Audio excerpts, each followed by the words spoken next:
She didn't just interrupt her, she dismantled her. She didn't just cut a promo, she carved straight into her identity. And when Liv Morgan stood there on Monday night, trying to hold herself together while the cameras zoomed in, you could actually see the moment her composure cracked. This wasn't storyline frustration. This wasn't fake outrage. This was a human being hit where it hurts the most, on live television, and the entire WWE universe watched it happen in real time on WWE Raw. And if you're sitting there saying, it's just a promo, I want you to really think about what you saw. When was the last time a few words, just words, made a Royal Rumble winner break down in tears? When was the last time you saw someone's confidence visibly crumble under nothing but verbal pressure? Drop this in the comments right now. Did that segment make you uncomfortable? Yes or no? Because this wasn't comfortable. It wasn't clean. It wasn't a cute little back and forth. It was raw, it was cutting, and it felt personal in a way that wrestling rarely dares to go anymore. Liv walked into that arena with momentum on her side. She had every reason to feel untouchable. She had just won the Royal Rumble. She had punched her ticket to the biggest stage of them all. The road to WrestleMania 42 was supposed to be her victory lap. Confidence. Fire. Swagger. That's what we expected. Instead, she got blindsided. The camera caught her backstage with Michael Cole, and everything felt normal at first. Standard interview energy. Big match implications. She was talking about destiny, about hard work, about finally being undeniable. You could hear it in her voice, that steady tone of someone who believes they've earned their moment. And then Stephanie Vaquer stepped into the frame. No music. No dramatic pause. Just presence. And the air changed. You know that feeling when someone walks into a room and suddenly it feels 10 degrees colder? That's what happened. Vaquer didn't need to yell. She didn't need to smirk. She didn't need to shove anyone. She just started speaking, calm, measured, deliberate. And every sentence hit like a slap. She didn't attack Liv's wrestling ability first. She went deeper. She went after her story. She questioned her struggle. She questioned her rise. She questioned whether Liv had ever truly done it alone. Think about that. In wrestling, most insults are surface level. You're not as good as me. You don't deserve it. Basic stuff. But this was different. Vaquer implied that Liv had advantages. That she had support systems others didn't. That she benefited from being in the right place at the right time. And then she contrasted it with her own journey, coming from a place where nothing was guaranteed, where wrestling wasn't handed to her on a silver platter, where every step forward had to be fought for. Now, let me ask you something simple. Which story do you relate to more, Liv's climb through WWE, or Vaquer's rise from outside the system? Comment LIV or Vaquer. I'm genuinely curious where the Ring Rumble community stands. Because that's what made this segment explosive. It wasn't just heel versus face. It was two narratives colliding. Liv has always been presented as resilient, the underdog who kept getting up. But Vaquer reframed that entire narrative in seconds. She painted Liv not as an underdog, but as someone who had protection. Someone who had backup. Someone who had a faction to lean on. Yes, I'm talking about the Judgment Day. When Vaquer suggested that Liv hides behind them, you could see the shift. Liv's eyes changed. The confident smile faded. Her jaw tightened. That's when it stopped being about WrestleMania. That's when it became about pride. And then it happened. The tears. Not dramatic sobbing. Not overacting. Just that unmistakable gloss in the eyes. The pause in breathing. The swallow that takes a little too long. Have you ever tried to hold back tears in front of people? It's one of the hardest things to do. Your body betrays you. Your voice trembles. Your eyes burn. And on live television, there's nowhere to hide. That's what made this moment unforgettable. Some fans are angry at Vaquer. Some are saying she went too far.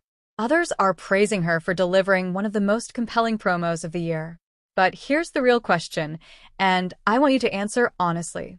Did Vaquer cross the line? Or did she just tell the truth? Because that's the magic of great wrestling storytelling. When the lines blur, when you're not sure who's right, when both sides make sense, that's when it becomes must-watch. And here's what really frustrates people. Liv didn't fire back the way we expected. We expected rage. We expected a slap. We expected a challenge thrown down on the spot. Instead, we got vulnerability. And vulnerability in wrestling is dangerous. Why?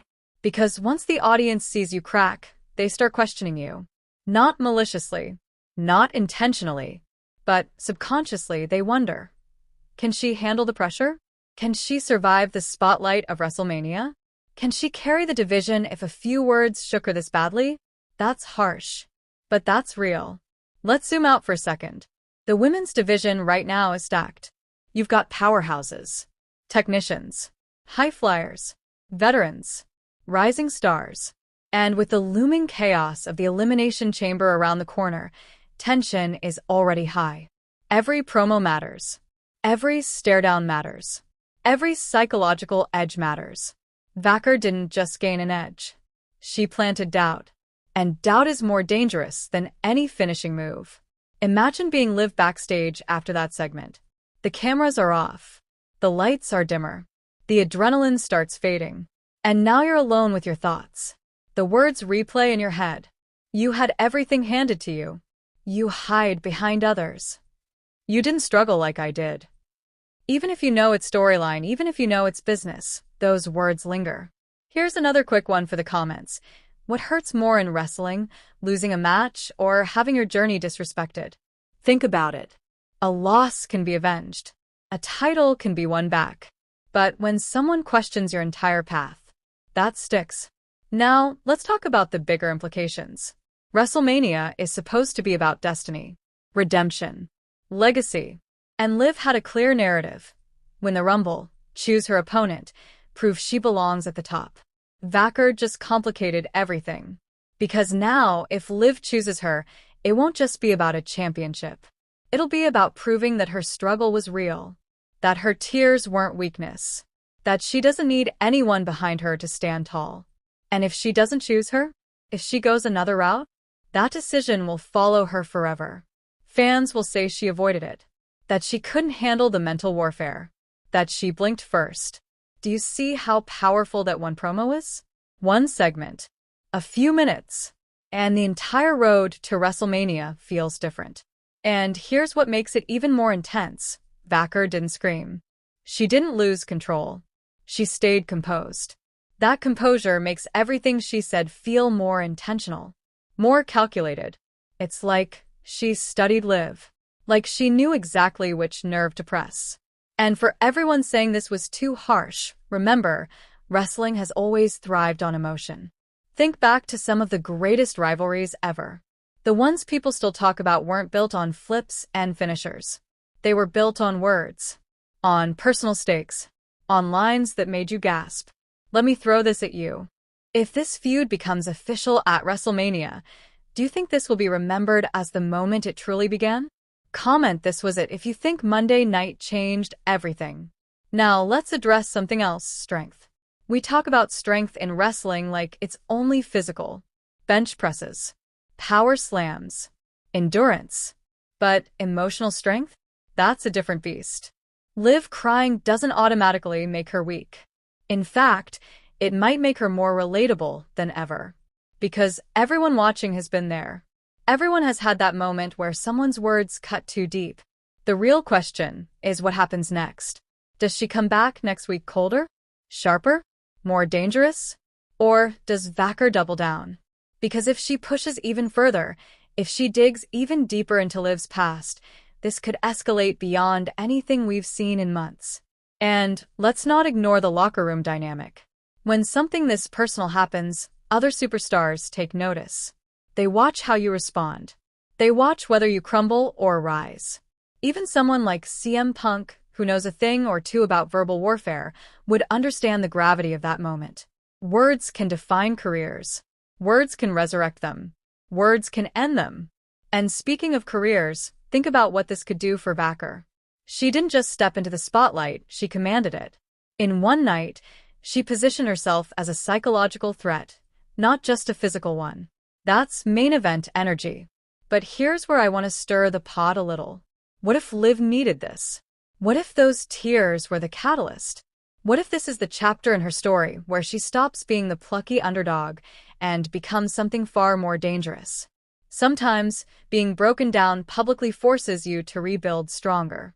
And if that's the direction this goes, we might look back at February 16th as the night Liv Morgan transformed. Quick fun question for you, and keep it simple in the comments. Do you prefer emotional storylines or pure wrestling clinics? Emotion or wrestling?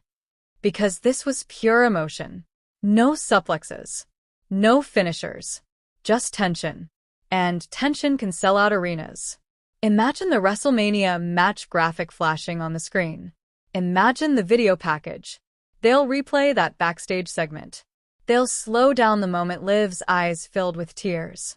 They'll overlay Vaquer's words in dramatic voiceover. And the crowd? They'll be divided. Some will chant for Liv, willing her to overcome the humiliation. Others will cheer Vaquer for daring to say what no one else would. That's money.